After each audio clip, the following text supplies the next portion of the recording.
Le désert d'Atacama, situé au nord du Chili, est l'un des endroits les plus secs de notre planète. Ici, il peut ne pas pleuvoir pendant des années. Le sol craquelle sous le soleil, le vent brûle et le silence semble infini. Dans ces paysages infinis, le désert s'étend à perte de vue. Tout semble figé, immobile, intouché depuis des siècles.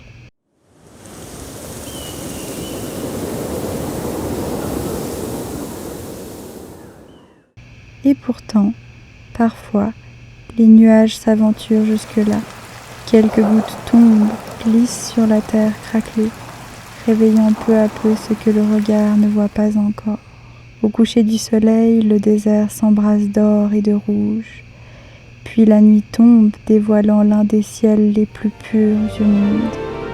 Des millions d'étoiles illuminent ce silence éternel.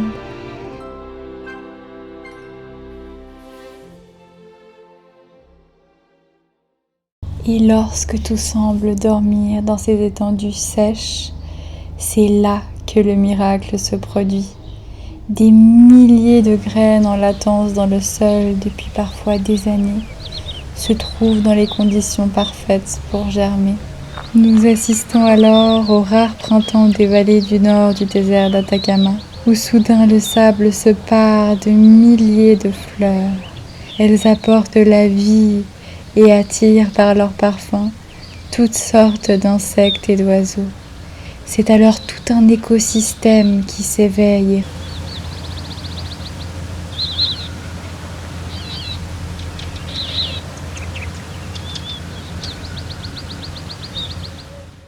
Après quelques semaines, les fleurs faneront, sécheront et laisseront tomber leurs graines dans le sol, comme une promesse qu'un jour, lorsque les conditions seront réunies, le miracle se reproduira.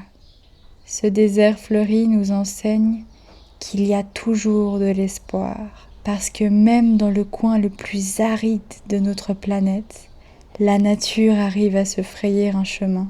Cette nature dont nous, les humains, faisons partie. Alors quelles sont les graines que nous semons et avec quelles intentions les arrosons-nous ? Ces graines, ce sont les fleurs que nous verrons pousser dans le jardin de nos vies dès demain. Et lorsque nous pensons qu'il n'y a plus d'espoir, rappelons-nous de ce désert et de sa résilience. Comme le poète chilien Pablo Neruda disait, « Vous pourrez couper les fleurs, mais jamais empêcher le printemps d'arriver. » À l'heure où je vous parle, le printemps est arrivé au Chili.